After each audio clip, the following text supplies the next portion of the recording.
Welcome to this case study from Kepsfield Academy. We'll be exploring a discounted cash flow valuation for KPN. We'll guide you through simple, straightforward forecasting techniques, equipping you with the knowledge for conducting your own DCF valuations. The objective of this case study is not only to perform the calculations, but also to understand the intrinsic value of a company through cross-examination with other valuation methods. You will learn how to conduct the various stages of a DCF analysis, gather and select relevant company information, determine a company's cost of capital, prepare projected financial statements, forecast free cash flows, and interpret and present the results of the DCF analysis. Finally, this video serves as a launchpad into more advanced valuation courses we have to offer. So let's dive in. KPN is a renowned telecommunications and IT company based in Rotterdam. Established in 1881, it offers various services like fixed and mobile telephony, broadband internet, television, and IT services. The telecommunication industry, where KPN operates, is characterized by limited number of players, heavy regulations, and high investment requirements. Key industry frameworks that will help you evaluate this environment include Porter's 5 Forces and the Pestle Framework. Understanding KPN's strategic direction is crucial. According to their annual report, their strategy is built on 3 pillars: leveraging and expanding superior networks, growing and strengthening their customer footprint, and simplifying and streamlining the operating model. With these strategies, KPN aims to enhance mass-market service revenues, EBITDA, and free cash flows. As analysts, translating these qualitative goals into financial figures is vital. This is a key part of the DCF analysis, which you will explore in this case study. Now that we have a general understanding of KPN and its strategy, we will gather the information needed to perform the DCF valuation. To get started, we will need to understand the financial context of KPN. The company's historical financial data, including the income statement and balance sheet for the years 2020, 2021, and 2022, are essential for our valuation. This data is sourced directly from KPN's fact sheets, which are available on the Investor Relations section of their website. When conducting a valuation, it's important to consider the performance and metrics of peer companies. Our recent study identified a group of companies that closely align with KPN in terms of business model and market position. For each peer company, we have collected data on trading multiples, capitalization, and equity betas as of 31st December 2022. Another critical aspect to consider is the broader market and economic conditions. We've gathered data on government bond yields, market risk premium, country risk premium, small firm premium, and the European risk premium on BBB bonds, which are the benchmark for KPN's outstanding debt. Furthermore, we found that the GDP growth in the European Union averaged 1% annually over the last 15 years. Finally, KPN's effective corporate tax rate for 2022 was reported as 23%. Now that we have all the information, we will perform our DCF valuation. We will start with the determination of KPN's weighted average cost of capital. Once we've done that, we'll get a clear picture of KPN's financial position by preparing the investment balance sheet. And with that information at our disposal, we can move on to forecast KPN's financial statements. We'll look ahead for the next 5 years, from 2023 all the way to 2027. Having the forecast in place, we can shift our attention to calculating KPN's free cash flows. From there, we'll calculate the net present value of the projected cash flows using the weighted average cost of capital as our discount rate. The next step involves estimating KPN's terminal value. Based on the net present value of the cash flows in the explicit forecast period and the terminal value, we can calculate KPN's enterprise value. We'll also figure out KPN's equity value and break it down to the value per share. With all these calculations done, we can benchmark the DCF valuation result to a multiple valuation and present our findings into a visual representation, also known as a valuation football field. Finally, we'll make sure we've dotted the I's and crossed the T's as we cross-examine our results and interpret what they mean for KPN's valuation. We'll use a handy Excel file to guide us through these steps, specifically for the WACC calculation and the overall DCF model. Download these files directly from your Kepsfield Academy online environment. Now, let's proceed with the discounted cash flow valuation. The first step involves determining KPN's weighted average cost of capital. We need to follow 3 key steps. Calculate the cost of equity, calculate the cost of debt, combine these to obtain the weighted average cost of capital. Let's kick things off with the cost of equity. The formula we'll be using is cost of equity equals risk-free rate plus equity beta times market return minus risk-free rate plus country risk premium plus small firm premium. We need a few key components: the risk-free rate, KPN's equity beta, the market risk premium, and any other applicable premiums. Starting with the risk-free rate, we'll use the 20-year German government bond to mirror our European investors' perspective, giving us a rate of 2.60%. Next, we delve into the equity beta. This step involves using our peer group by unlevering their equity betas to their asset betas. The formula for this is equity beta divided by 1 plus debt to equity ratio times 1 minus corporate tax rate. Once we do this, we find a median asset beta for the peer group of 0.43. From there, we re-lever the median asset beta using KPN's target capital structure. The formula for this is asset beta times 1 plus debt to equity ratio divided by 1 minus corporate tax rate. We will base KPN's target capital structure on the median debt-to-equity ratio of our peer group. This calculation gives us an equity beta of 0.86. Our market risk premium is provided by KPMG's estimation for the European market as of 31 December 2022, giving us a rate of 5.75%. Both the country risk premium and the small firm premium are 0. So, let's put all this information to work and calculate the cost of equity. Using our formula, we have cost of equity equals 2.60% plus 0.86 times 5.75% plus 0.00% plus 0.00%. This results in a cost of equity of 7.54%. Let's move on to the calculation of the cost of debt. We calculate the pre-tax cost of debt by adding the risk-free rate to the debt risk premium for a company with a BBB credit rating. As we discussed earlier, the risk-free rate is 2.60%. The debt risk premium for BBB rated bonds, given in our case, is 1.95%. By adding these together, we find a pre-tax cost of debt of 4.55%. Next, we have to consider the impact of tax on our cost of debt. In our case, the marginal tax rate is given as 23.00%. To calculate the post-tax cost of debt, we multiply the pre-tax cost by 1 minus the tax rate. Post-tax cost of debt equals 4.55% times 1 minus 23.00%, which results in a post-tax cost of debt of 3.50%. And with that, we've successfully determined both the cost of equity and the cost of debt for KPN, setting us up to calculate the weighted average cost of capital in the next step. We've already calculated the cost of equity and the cost of debt. Now, we apply the debt and equity weights for KPN based on the median of the peer group that we found earlier. Let's put the numbers into the formula. WACC equals 43.30% times 7.54% plus 56.70% times 3.50%. Performing this calculation, we find that the WACC for KPN is 5.25%.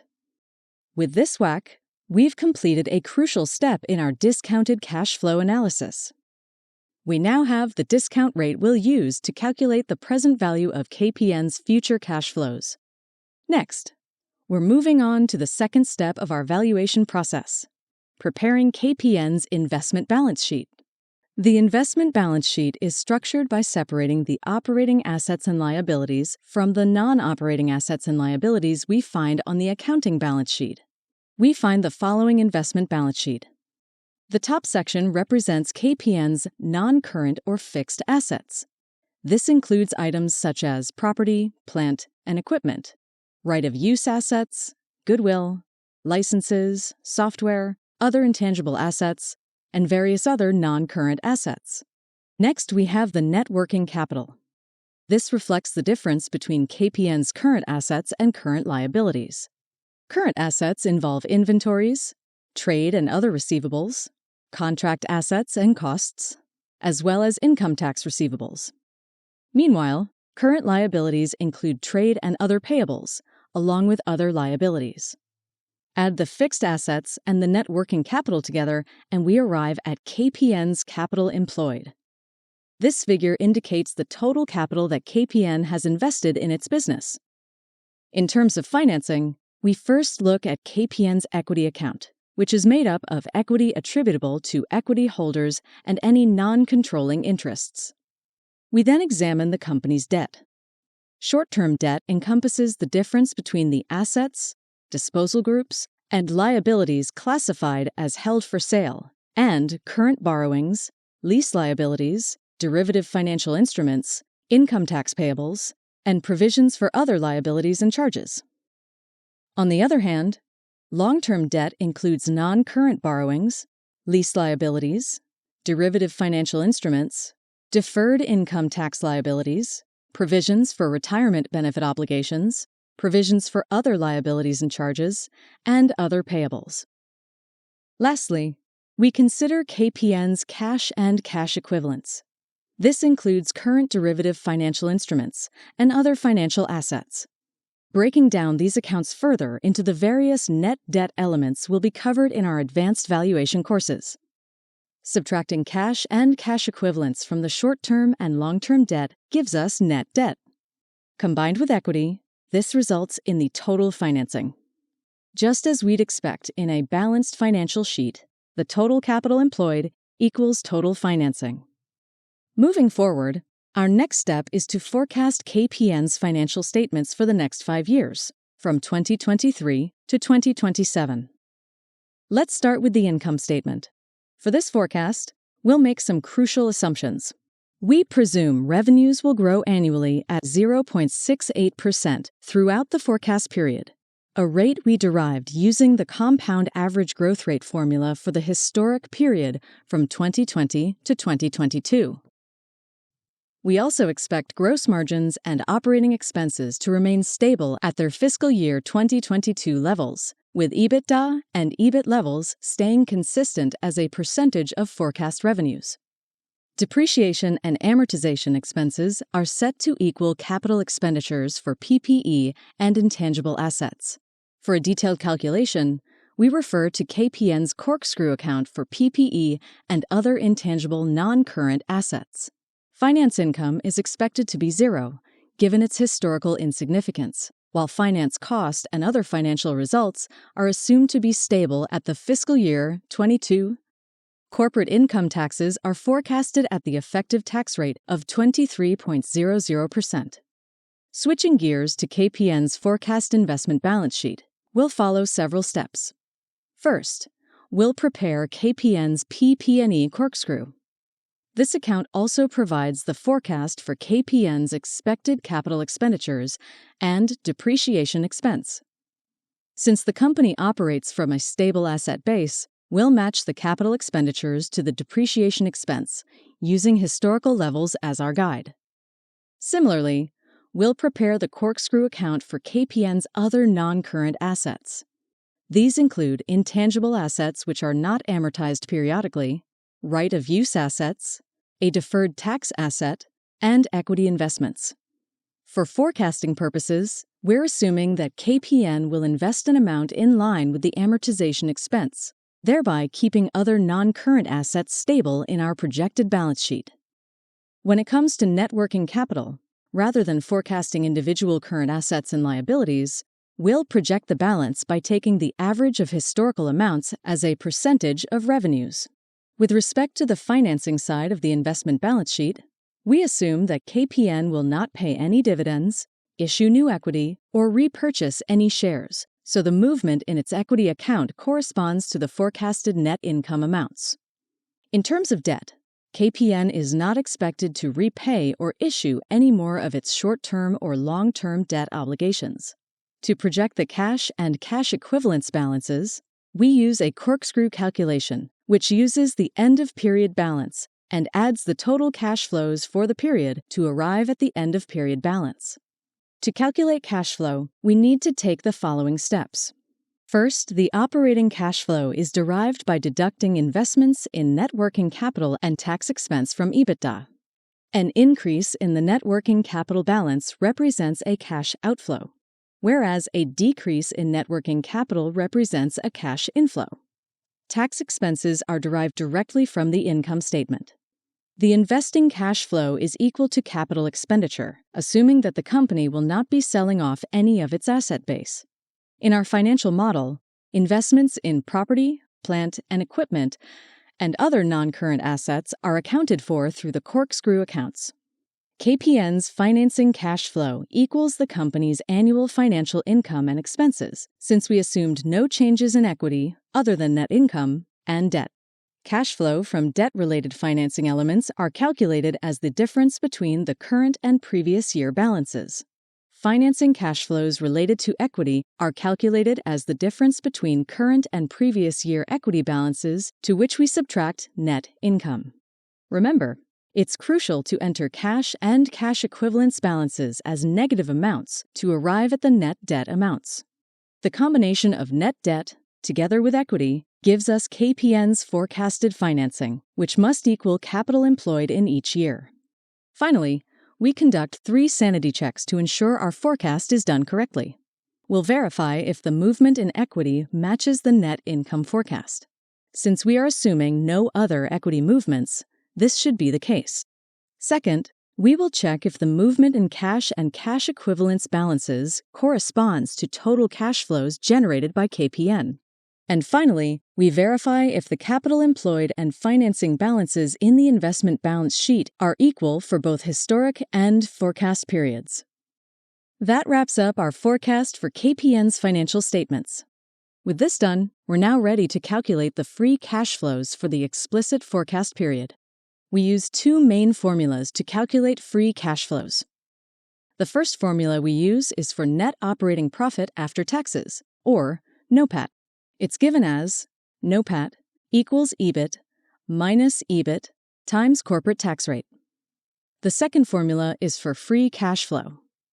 Free cash flow equals NOPAT plus depreciation and amortization minus the change in net working capital and minus capital expenditures. By using these formulas, we find the following free cash flows for KPN. Now that we have calculated the free cash flows, we will use the WACC of 5.25% to discount these cash flows to their present value. To better reflect KPN's cash flow generation, which is evenly distributed throughout the year, we apply mid-year discounting. The formula to calculate the net present value of the explicit forecast period is as follows. NPV equals the free cash flow of 2023 divided by 1 plus WACC raised to the power of 0.5 plus the free cash flow of 2024 divided by 1 plus WACC raised to the power of 1.5 and so on up to the free cash flow of 2027 divided by 1 plus WACC raised to the power of 4.5. Using this formula, we can prepare the following table. We find that the cumulative net present value of the cash flows in the explicit forecast period equals €3,910 million. Next, we are going to calculate the terminal value. The terminal growth rate for KPN is proxied to the average 15-year GDP growth rate in the European Union, which has grown by an average of 1.00% annually. First, we calculate KPN's pro forma free cash flows in 2028 by multiplying the cash flow in 2027 of €882 million by 1.01. We find a cash flow of €891 million. Next, we calculate the terminal value by dividing this amount by the WACC of 5.25% minus our growth rate of 1.00%. The result is €20,954 million. Note that this value represents the terminal value in 2027. We still have to discount the value to the valuation date of 31st of December 2022. We do this by dividing €20,954 million by 1 plus 0.0525 raised to the power of 4.5. The result is €16,644 million. The final step of KPN's discounted cash flow analysis is the calculation of the company's enterprise value. We do this by adding up the net present value of the explicit forecast period and the fully discounted terminal value. €3,910 million plus €16,644 million equals an enterprise value at the end of 2022 of €20,555 million. First, let's have a look at the value investors assign to KPN in the stock market. The company's market capitalization can be calculated by multiplying the number of shares outstanding, which is 4,086 million, with the closing price of €2.89 at December 31st, 2022. From this calculation, we find a market capitalization, or equity value, of €11.8 billion. When we add the net debt of €6,321 million, we find an enterprise value of €18.1 billion.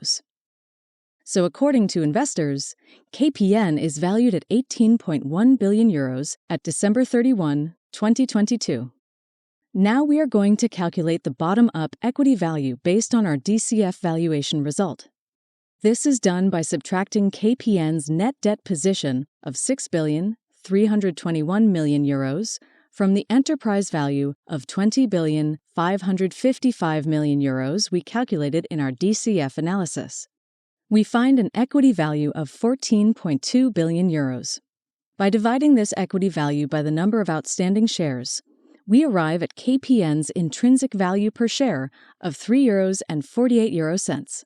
This compares to the €2.89 that investors assign to KPN's stock price. We will now perform several analyses to validate the robustness of our valuation result. First, we'll conduct a sensitivity analysis for the WACC and terminal value growth rate in our DCF valuation. Next, we'll have a look at the valuation based on the trading multiples of KPN's peer group. Lastly, we'll present the results in a valuation football field chart. The sensitivity tables show how changing the assumptions on the WACC and terminal value growth rate impacts the enterprise value, the implied 2022 enterprise value to EBITDA multiple, equity value, and equity value per share. Now, let's take a sidestep and learn how to create a data table in Excel, which we'll need for the sensitivity analysis. Sensitivity tables can be prepared in Excel's what-if analysis function. First, we prepare the ranges of the two variables we'd like to test for sensitivity. In this case, we enter 3 terminal value growth rates in a row and 5 WACC intervals in a column, both varying by 0.25%. The input terminal growth rate, 1.00%, and input WACC, 5.25%, are central in the ranges. The cell adjacent to both the first row and column input contains the result we're testing for sensitivity, which is KPN's intrinsic enterprise value, €20.55 billion. This will give us 15 enterprise values under each scenario. With the table selected, go to the Data tab in Excel and select Data Table from the drop-down menu of the What If analysis function. Excel will return KPN's enterprise values under each terminal value growth and WACC rate combination. Now let's look at the valuation based on the trading multiples of KPN's peers.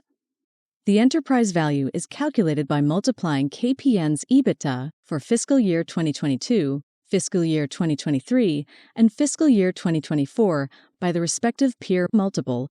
The lower bound is determined by the minimum enterprise value in the 3 years. Similarly, the upper bound is determined by the maximum enterprise value in the 3 years. The middle enterprise value is the average of the lower and upper values. This arrives at the valuation range presented in the table. Now we have all information to prepare a football field chart, which provides a clear visual summary of the results from various valuation techniques. We'll be comparing the results of KPN's DCF analysis with its multiple analysis and its current market enterprise value. To create a football field chart in Excel, first summarize the range tables of the 3 valuation techniques in a table. Enter the lower and upper bounds in the low and high columns. The range column calculates the differences between the high and low columns. For KPN's current market value, the range of 1 is entered manually. Select the numerical cells, columns low, range, and high, and go to the section with various charts in the Insert tab. Then select the Stacked Bar Chart. This will generate the first shape of the graph. If the axes are reversed, go to the Chart Design tab and click on the Switch Row/Column option to set the axes correctly. Edit the chart by doing the following.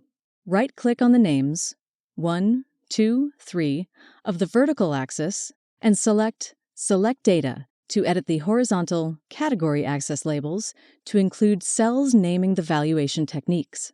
Double-click on the X-axis and adjust the maximum axis value to 30 billion euros.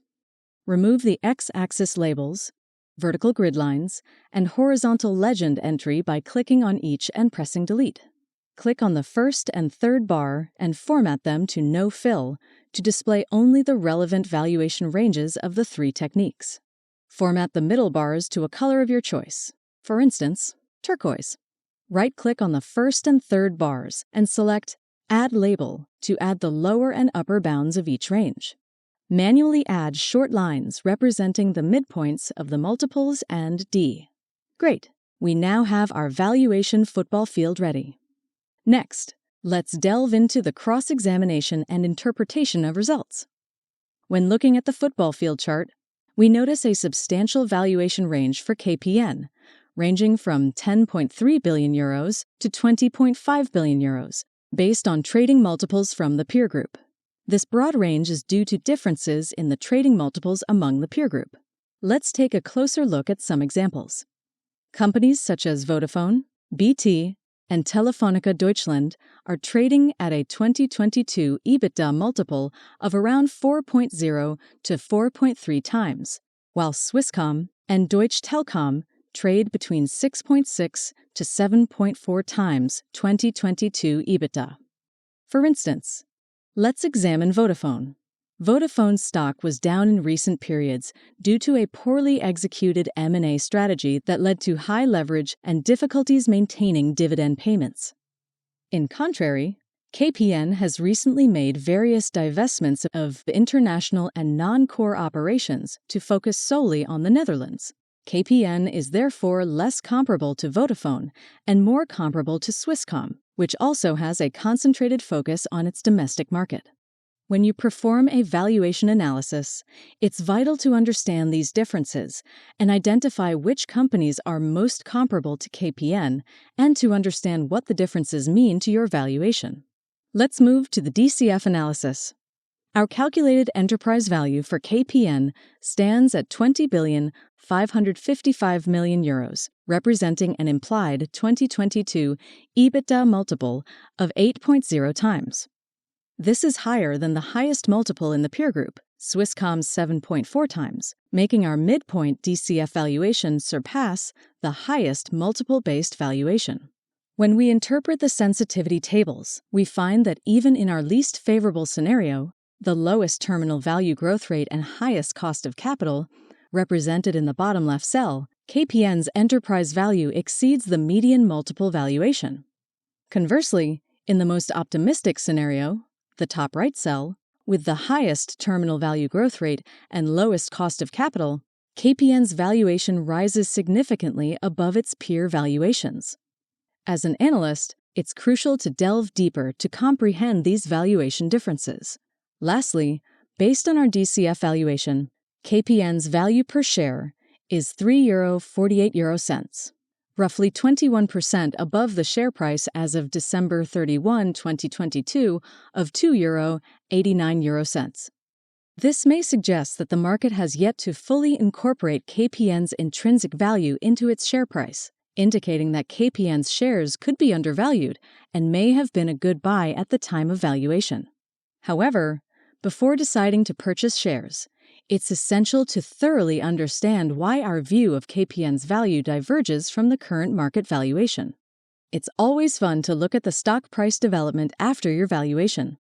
When we look at the stock's performance in the first 6 months of 2023, we see that the stock price has increased from €2.89 at December 31, 2022 to €3.17 per June 30, 2022, even reaching a high of €3.34 in this period, which is only 4% below our valuation. Thank you for watching this introduction to DCF valuation. Explore our advanced valuation courses for deeper insights on enhancing the robustness of your valuation and gain the confidence to make informed investment decisions. Want to fast-track your finance career? Explore our practical, comprehensive courses at www.kepsfield.com and accelerate your career today.